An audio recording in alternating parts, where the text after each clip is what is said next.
y'omwaka 2024-2025 ey'obukadde obusukka 30 basobole okutta ensimbi zikola emirimu. The budget yammwe mumuteekeddwa okuyisa budget.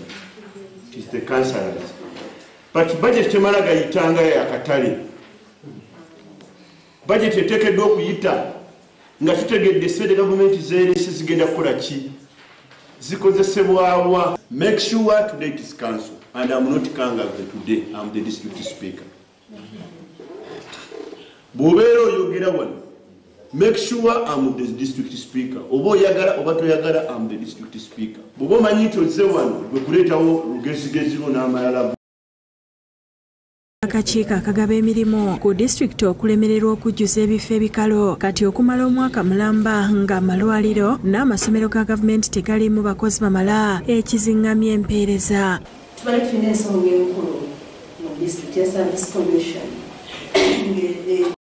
etuluma olw'enkola y'emirimu okubeera nga tegirangiribwa. Embeera eyongedde okusajjuka olwa ssentebe wa disitulikiti Nambowa byatuukibwako omwaka oguwedde. Amyuka ssentebe Kakomo Juma agezezzaako okunnyonnyola ebyamutumiddwa mukama we naye ng'okusinziira ku mateeka agalungamya entuula zino ssentebe yalina okukikola ne bamulagira atuule wansi. Kubanga omuntu ateekeddwa okwadresinga kansa eno the district chair, not the vice chairperson. So Honorable Kakomo, we are sorry for inconvenience.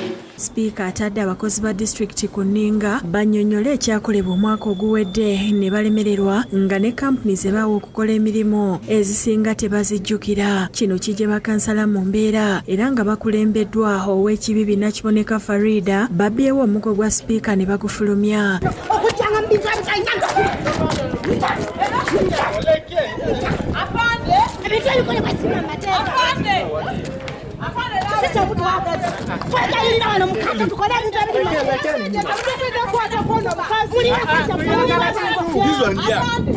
Kwasa empisa n'obuntu mulamu bambuulira abakirimu tebajja kubakwata.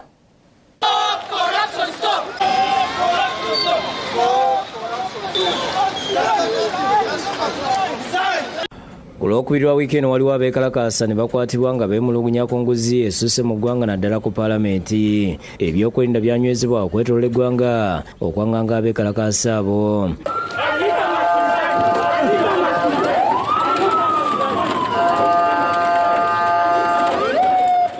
Kati olwaleero President Museveni afulumizza ekiwandiiko ekisiima ebitongole ebikuumaddembe ne bannansi abo abeetaba mu kwekalakaasa kuno kwayogeddeko nti kwalimu ebigendererwa ebikusike. Mu kiwandiiko kino Pulezidenti ategeeza nti okwekalakaasa kuno kwali kuvujjirira okuva mu bazungu abo abazze bayingirira ensonga z'amawanga ga Afirika kati emyaka 6 lulamba. Pulezidenti ategeeza nti abo abakikola basaanye bamanye nti Uganda tekyafugibwa bafuzi b'amatwale wabula ggwanga eryetongodde. Agasseeko nti abaateeka okwekalakaasa okwo balina ebigendererwa ebikyamu eri abantu ba Uganda era nga bino bijja kuvaayo mu bujulizi nga abakwatibwa basimbiddwa mu kkooti. Pulezidenti agambye nti ensonga lwaki abeekalakaasi bandibadde bawuliriza okuwabulwa kwa poliisi ne bateeta mu kwekalakaasa kuno naye babatunuulira kyamuli ng'essalambo ery'ensenke. Pulezidenti ategeeza nti singa okwekalakaasa kuno kwali kwa mwoyo gwa ggwanga nga ne poliisi etegeezeddwa bulungi yandisoose ku lukalala nga bwe gwali mu 2019 mu kutambula okwateekebwa yali akulira akakiiko akalwanyisa enguzi mu State House Kano Edith Nakalema akati yakulira akaba musigansimbi ne boolekera ekkololo. Pulezidenti awadde abeekalakaasa amagezi nga bavujjirirwa abazungu bakikomye wabula beetwale wa minisita omubeezi ow'okukwasa empisa boogera abo abadde bassaamu ssente era tebajja kubakwata. Pulezidenti agambye nti ekikulu mu kino kwe kugema ebikolwa by'abazungu n'abawagizi baabwe. Pulezidenti asabye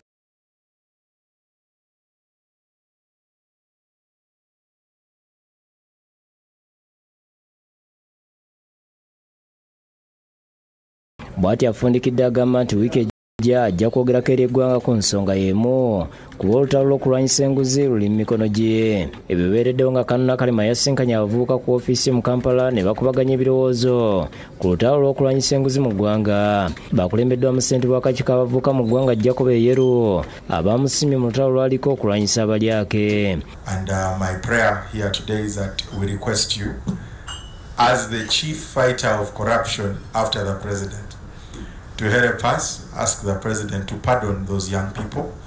Let them not stay in jail because of a fight. Ssaabasajja Katikkiro waffe Oweekitiibwa Charles Peter Mayiga mu bimu ku bingi ennyo twatandikawo kaweefube wamwanyi terimba ng'ekigendererwa kwe kujja abantu ba Ssaabasajja Kabaka mu bwavu. Kakoma ategeeza nti gabayita mu nteekateeka eno Obwakabaka bwogabye enduukirizibwa mu bukadde 10. Obukadde 10 obwo bagenda okububalamu kumpi bulimu obuwumbi 15. Ekyo kyamaanyi nnyo ekituukiddwako. Wetwogerera nga buli mwemwanyi bweyongedde okwetoola amasaza ebitundu anako buli 10 nga hekitayaze emitwalo 2 n'ekitundu zisimbiddwa ekyongedde essuubi mu kulwanyisa obwavu. Eka eziwera emitwalo 2 n'ekitundu ez'emmwanyi zisimbiddwa mu Buganda. Ekiddiridde okulaba nti obungi bw'emmwanyi mu Buganda bweyongedde ebitundu 4 ku buli 10. Okusinziira ku byolo by'ekitongole kya Buganda Statistics Agency biraga nti emirimo emitwalo 7 gitondeddwawo eri abantu abeerenga muno muli abazigula abazisiika n'abalala. Nti emirimu emitwalo 7 gitondeddwawo olw'akaweefube ono wamwanyi terimba. Olw'okuba abanjikuba ne basanga obuzibu bw'okufuna obutale gye batunda ebirimu byabwe. Kakoma agamba nti ekizibu kino bakinogeredde nga bayita mu kampuni y'Obwakabaka ey'emmwanyi Terimba Limited nga myaka 3 enjawulo weeri. Wala abantu tubagamba nti mulime ebintu ali ne bigulako akatale naye emmwanyi Terimba Limited yatandikibwa kati emyaka 3 egiyise nga omulimu gwayo ogula mmwanyi wonna mu Buganda ezirimiddwa aye n'okuzitunda ebweru wa Uganda. Okusobosa enteekateeka eno oganyula abantu bonna Obwakabaka bulina akafuba okubunyisa emmeserezo z'emmwanyi okwetoloola amasaza gonna okupima muno okusomesa abantu babeene okufuna endokwa. Tulina enteekateeka okutandikawo nasale ez'Obwakabaka 18 buli ssaza lifuneko ng'ekigendererwa mu ekyo be bantu ba Ssaabasajja Kabaka okufunanga endokwa zino mu budde ez'omutindo omulungi ate ku ssente ensaamusaamu. Mu kiseera kino musanyufu olw'okuba nti bakyusizza endowooza z'abantu ba Ssaabasajja Kabaka ezaali enkyamo ku by'obulimi nga bangi ku bavubuka babwetanidde. Kakati tuzzeeyo abantu bakuliriza era tuweebaza abantu ba Ssaabasajja Kabaka bajjumbidde. Kakati ffe tugamba kibeera n'emmwanyi, beera n'olusuku, beera n'elumonde naye beerawo n'ente 2 afazaali ez'ekiyumba mw'onoosobola okuba nti emmwanyi bwe zikamiza ng'otunda ku mata. Asira abantu ba Kabaka okujjumbira okulira wamu nga beenyigira mu bintu ebikulaakulanya Obwakabaka. Saako zino za bwegasi za kutegagamba abantu ba Ssaabasajja Kabaka baleke kulya ssente ng'abagenda enkya bwe bafuna baliyeko baterekeko bwe bamala okutereka ate bakoleki basige. Disale Mutyaba yakusakidde Gulin ku Lwabukere TV. Balenyo Dison Wangala Ssaabasajja. Ate mu kanyomero k'omukenkufu ke tukutuusaako buli lwakuna wano mu gataliko nfuufu ne kampuni ya Proof Bioresearch omukugu akyatulaga sitoovu ezifumbisa oil omukadde okutaasa obutonde bw'ensi.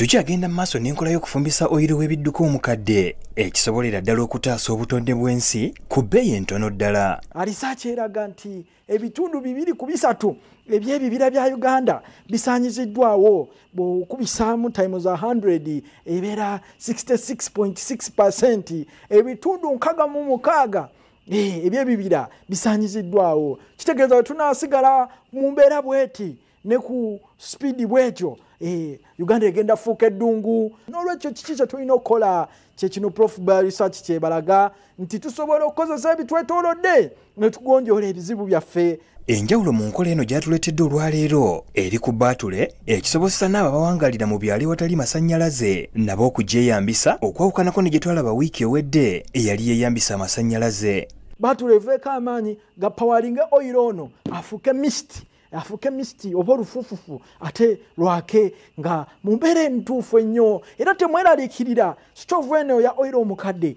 terina bulabe bwonna kubanga omukenkufu Nyanzi ye best scientist wano mu Uganda awaadi mwagiraba. Kitegeeza naawe ali mu kyalo osobola okukozesa system eno kubanga batule muziyina mwina ne sola abala musobola okukozesa sola nga bwe tunalaba mu program kasola katonotono bwe kati sika sente nyingi nnyo tekasuka na mitwalo 5 osobola okafuna naye kati olwaleero katukozesa batule okumistinga okumenya oil ono oxygen asobola okwetabulamu akole okufumba atuwe hiti era wata oil wange ono omukadde ne muyiwamu mutanka mutanka nakugamba nti lita emu ya oil efumba olunaku lulamba nga kwe kulina ebijanjalo n'olwekyo system bweti eyamba bannayuganda ogisanga ku Prof Bioresearch era Prof Bioresearch tugamba nti tukontola bukontozi kati batule yaffe yeno